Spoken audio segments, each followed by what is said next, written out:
Harry S. Truman, the 33rd President of the United States, led the nation through the final stages of World War II and into the early years of the Cold War. Known for his decisive leadership and unpretentious demeanor, Truman left a lasting impact on American history.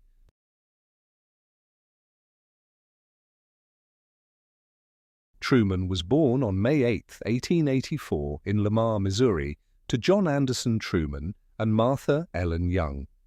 The family lived in relative poverty, and Truman had limited access to formal education, attending local schools.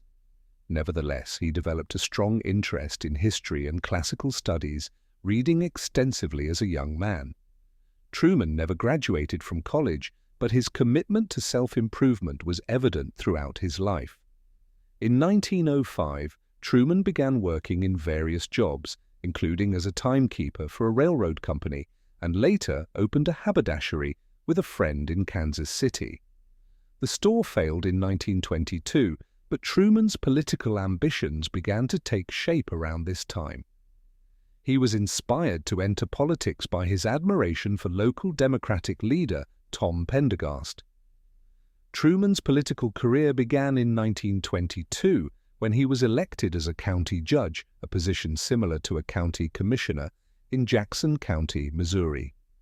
His tenure as judge was marked by reform efforts and improvements in local infrastructure. His association with Pendergast's political machine helped him rise through the ranks of Missouri politics, despite the controversial nature of the machine's influence. In 1934, Truman was elected to the U.S. Senate, where he quickly earned a reputation for integrity and hard work. As a senator, Truman was known for his support of President Franklin D. Roosevelt's New Deal programs, particularly those aimed at economic recovery during the Great Depression. He also became chairman of the Senate Committee on Military Affairs, where he oversaw war preparation in the years leading up to World War II.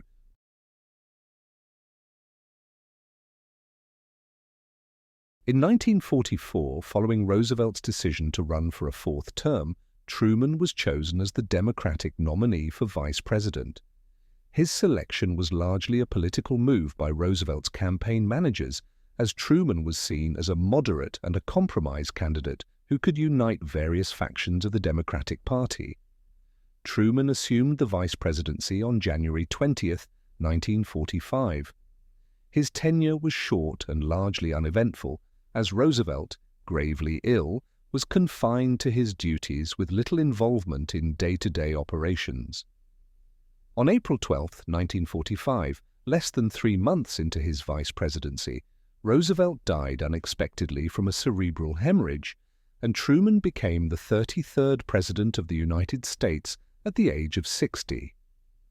Truman's presidency began at a critical moment in world history, with World War II still raging. Within days of assuming office, Truman was faced with the monumental decision of whether to use atomic weapons against Japan. After receiving the recommendations of his advisors, including Secretary of War Henry Stimson, Truman authorized the use of atomic bombs on the Japanese cities of Hiroshima and Nagasaki in August 1945. The bombings led to Japan's surrender on September 2, 1945, bringing an end to World War II. Truman's decision to drop the atomic bomb has been the subject of much debate. Critics argue that it was an unnecessary and inhumane act, while supporters contend that it shortened the war and saved lives that would have been lost in a protracted invasion of Japan.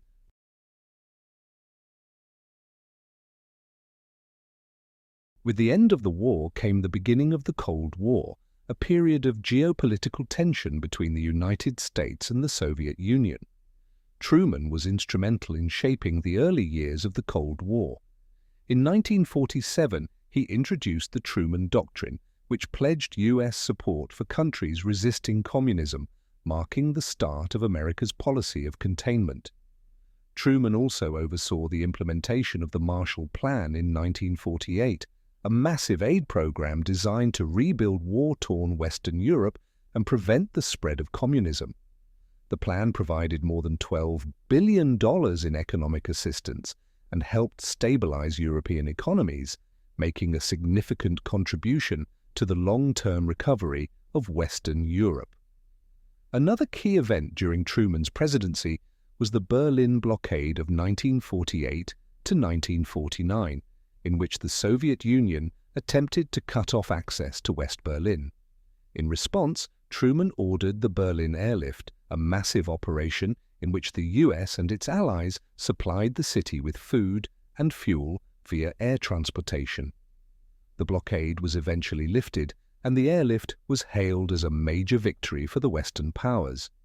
In 1949, Truman also presided over the establishment of NATO, North Atlantic Treaty Organization, a military alliance formed to counter the threat of Soviet expansion in Europe. The alliance marked a significant shift in American foreign policy, signaling a long-term commitment to defending Europe and containing Soviet influence.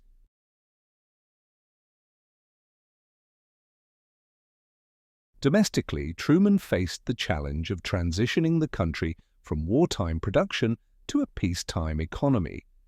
His administration passed the GY Bill, which provided education and housing benefits to veterans returning from World War II, helping to fuel the post-war economic boom. Truman also sought to implement an ambitious domestic agenda known as the Fair Deal. His proposals included national health insurance, civil rights legislation, and expanded Social Security, but many of these initiatives faced strong opposition from Congress. While he had some successes, such as raising the minimum wage and expanding Social Security, Truman's domestic policies were often thwarted by conservative lawmakers.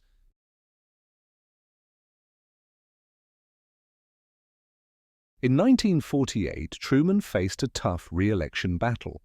He was initially unpopular and expected to lose, but he ran a vigorous campaign, criticizing the Do-Nothing Congress and positioning himself as a champion of the common man. Against the odds, Truman won a narrow victory, famously defeating his Republican opponent, Thomas E. Dewey. His victory in 1948 is often regarded as one of the greatest political upsets in American history. Truman's second term was marked by continuing Cold War tensions, the Korean War, and efforts to improve civil rights. The outbreak of the Korean War in 1950 proved to be one of his most significant challenges. Truman committed U.S. troops to the conflict under the banner of the United Nations, but the war ended in a stalemate, leaving the Korean peninsula divided.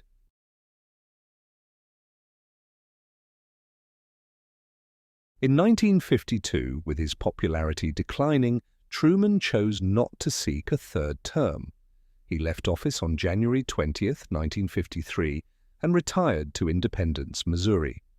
Truman's post-presidency years were spent writing his memoirs and engaging in various public activities. He died on December 26, 1972, at the age of 88. Truman's legacy is marked by his decisiveness during some of the most critical moments of the 20th century. He oversaw the conclusion of World War II, the dawn of the Cold War, and the birth of the modern welfare state. Though his presidency was often controversial, his leadership during times of unprecedented challenges has earned him a reputation as one of the most effective and influential presidents in U.S. history,